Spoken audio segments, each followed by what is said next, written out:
Elena watched, her heart racing. Part of her wanted to melt into the shadows, to hope Lillian's power play would make all of this vanish. But another part of her, the stronger part, realized something important. Victor's threats only had power if she stayed afraid. She stepped forward, surprising even Ryan. "Victor, you can tell the whole town. Let them talk. Let them gossip. At least I won't have to live afraid anymore. But you," her voice steadied, "you'll still be a parasite. And parasites don't survive once the light's on them." Victor's lips curled, but his eyes darted nervously between Lillian and Elena. For the first time, he looked uncertain. Then Victor tried a last-ditch move. He tapped on his phone, smirking as if to reclaim control. "The messages are already out. You can't stop them." But Lillian only chuckled, pulling her own phone from her coat pocket. "You're behind the times, darling. While you were busy trailing Elena, I was busy trailing you. Those messages? Already intercepted. Already erased. And your little contacts? Most of them answer to me now." Victor's face drained of color. Ryan muttered under his breath, "Remind me never to get on her bad side." Victor stepped back, suddenly smaller in the vast emptiness of the station. He looked at Elena one last time, his eyes cold. "This isn't over." But Lillian's voice cut through the air like a blade. "Yes, it is. If you so much as breathe in her direction again, I'll bury you with every skeleton you've ever hidden. And trust me, Victor, there are plenty." He hesitated, then turned sharply and disappeared into the night. The silence that followed was deafening. Elena's legs nearly gave out, but Ryan caught her. She looked at Lillian, who was calmly tucking the folder back under her arm. "You kept all of that for this moment?" Elena whispered. Lillian's eyes softened. "No, I kept it because I knew men like Victor never really disappear. And because one day I knew I'd have someone worth protecting." Elena's throat tightened. For the first time, she realized Lillian hadn't just saved her tonight. She had given her the courage to stop running. Sunlight streamed through the cottage windows, soft and golden, but Elena didn't feel the warmth. She sat at the breakfast table staring into her untouched tea. The events of last night replayed in her head, Victor's threats, Lillian's ruthless counter, and her own trembling declaration that she was done hiding. Ryan leaned against the counter, arms folded. "He's gone." "You saw his face," Lillian shut him down. "You're safe." But Elena shook her head. "Safe from Victor, maybe. Not from the town." Lillian, perfectly composed as she buttered her toast, spoke without looking up. "Darling, townsfolk will always chatter. Let them. Their words only sting if you give them weight." Elena swallowed hard. "Easy for you to say. You've always been strong. I'm the one they'll point at." Lillian finally met her eyes, steady and unwavering. "Then let them point. Stand tall and give them nothing to laugh at. You're Elena now. Own her." Later that morning, Elena ventured into town with Ryan. She dressed carefully, a knee-length skirt, blouse, and her scarf tucked neatly under her collar. Not too bold, but not hiding either. At the grocery store, the whispers began. Two women by the bread aisle leaned together, glancing her way. A man at the counter frowned as though trying to place her face. Her heart hammered, palms slick with sweat. Every laugh, every cough, every sideways glance felt like a spotlight. Then Ryan stepped closer, gently placing a basket in her hand. His smile was casual but protective. "Ignore them. They don't get to decide who you are." Something in his tone, steady, unwavering, gave her the courage to lift her chin and keep walking. As they left the store, someone called out. Elena froze. It was Mrs. Porter, the town's librarian, a woman in her 60s known for her sharp tongue and sharper memory. Elena braced for ridicule.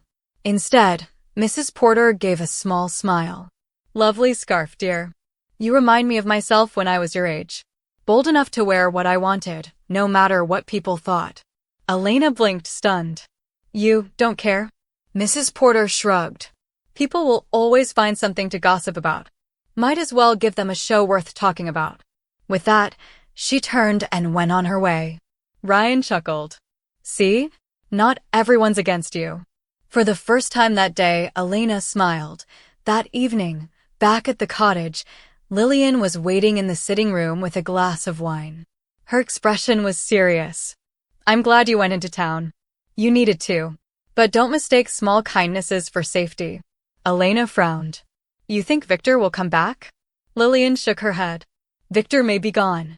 But men like him? They never vanish completely. And sometimes, the ones you least expect, the neighbors, the friends, can wound deeper than any enemy." Elena shivered. Lillian's words carried the weight of experience. And as the firelight flickered across the room, she realized this wasn't just about surviving Victor. It was about surviving a world that might never fully understand her. But for the first time, she wasn't alone. The days that followed were a blur of cautious steps.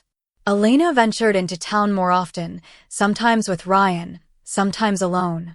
Every trip was a test, each glance from a stranger, each whisper from behind her back like a pinprick. Yet each day, she survived. But gossip in small towns doesn't move quietly, it spreads like wildfire. One evening, as Elena returned from the bakery, she found Lillian in the sitting room, her face pale and lips pressed tight. A folded newspaper lay on the table. "It's begun," Lillian said simply. Elena picked it up with trembling hands. There, in the local gossip column, was a single, cutting line. "A certain niece in town is not who she appears to be. Careful what you believe." Her stomach dropped. Ryan stormed in not long after, carrying his phone. "Elena, someone posted about you on the town forum. Anonymous, of course. But it's spreading fast." Elena's voice shook. "Who would do this?" Lillian's eyes darkened. It wasn't Victor. He doesn't waste his time with whispers, he prefers wreckage. This is someone closer. The idea that a neighbor, or worse, someone she'd trusted, had started this cut deeper than Victor's threats ever had. That night, while sorting through old boxes from her mother's house, Elena found a sealed envelope addressed in her mother's handwriting. Heart pounding, she opened it. Inside was a letter written years before. "If you ever need help, go to your cousin Daniel. He'll understand. He knows what it means to carry a secret." Elena froze. Daniel, the cousin she hadn't spoken to in nearly a decade. He lived in the very same town. When she mentioned it to Lillian, her aunt's expression turned grim. Daniel and Victor crossed paths once. If he's the leak, this becomes far more complicated. Later that evening, Ryan confronted her on the porch. "Elena, you can't keep letting this happen. Whoever's behind the posts, they're trying to crush you before you've even had a chance to live." Elena wrapped her arms around herself. "And what do you expect me to do? Stand in the town square and announce it to everyone? Hi, I'm Elena, and this is me? They'd eat me alive." Ryan stepped closer, his voice fierce. "No, they'd have no power left. Secrets only control you if you let them. I'll stand with you. But you need to decide if you're ready to stop running." Elena stared at him, her heart aching with both fear and possibility. Could she really do it? Could she stand in the open without flinching? That night, as she looked out her window, she spotted a figure lingering by the cottage gate. Not Victor. Not Ryan. The man wore a baseball cap pulled low, and when the porch light flicked on, he turned sharply and vanished into the trees. Her pulse raced. Whoever it was, they hadn't come to say hello. And for the first time, Elena realized maybe the town's whispers weren't just words anymore. Maybe they were warnings. The next morning, Elena sat at the kitchen table staring at her mother's letter again. The words swirled in her head. "Go to your cousin Daniel. He'll understand." But after last night's shadow at the gate and the gossip column's cryptic jab, those words felt more like a riddle than guidance. Could Daniel be the ally her mother believed, or was he the one fanning the flames against her? Lillian sipped her coffee, eyes sharp. If Daniel's involved, we need to know where he stands. Secrets can bind people together, or tear them apart. Ryan frowned. Then let's confront him. Elena's stomach tightened. What if Mom was wrong? What if he hates me? Lillian set her cup down firmly. Then better to know the truth than to live in doubt. They found Daniel at the town's repair shop where he worked, grease-stained and focused on a battered truck. He looked older than Elena remembered, broad-shouldered, weary eyes, but still with that familiar jawline from childhood family photos. When he noticed her, he froze. Ethan? No, wait. His gaze softened, then shifted, curious. You're Elena now, aren't you? Her breath caught. You knew. Daniel wiped his hands on a rag, lowering his voice. I've known for years. Your mom told me once. Said if anything happened to her, I should be here for you. Elena's throat tightened. Relief and suspicion wrestled inside her. Then why the rumors? Why the column? Was that you? Daniel's face darkened. No, but I think I know who it is. He led them into his office, closing the door behind him. There's a man in town, Harper. Owns half the properties here, thinks he runs the place. He's hated me ever since I turned down working for him. And he's been watching you since the first day you walked into town. Elena frowned. But why target me? Daniel's jaw tightened. Because gossip is his weapon. He tears people down to keep control. And if he thinks exposing you will weaken me or Lillian, he won't hesitate.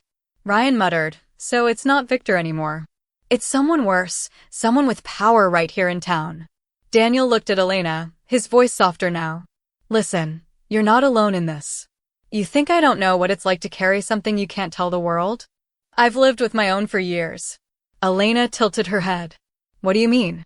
Daniel hesitated, then sighed. Let's just say your mom wasn't wrong. I've got my own reasons for understanding what it means to live differently.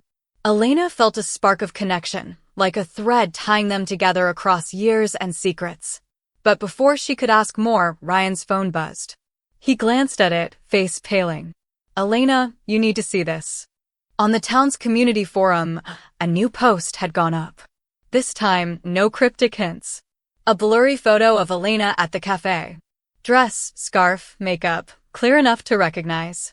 The caption read, "Is this really who you think it is? Or are we being fooled?"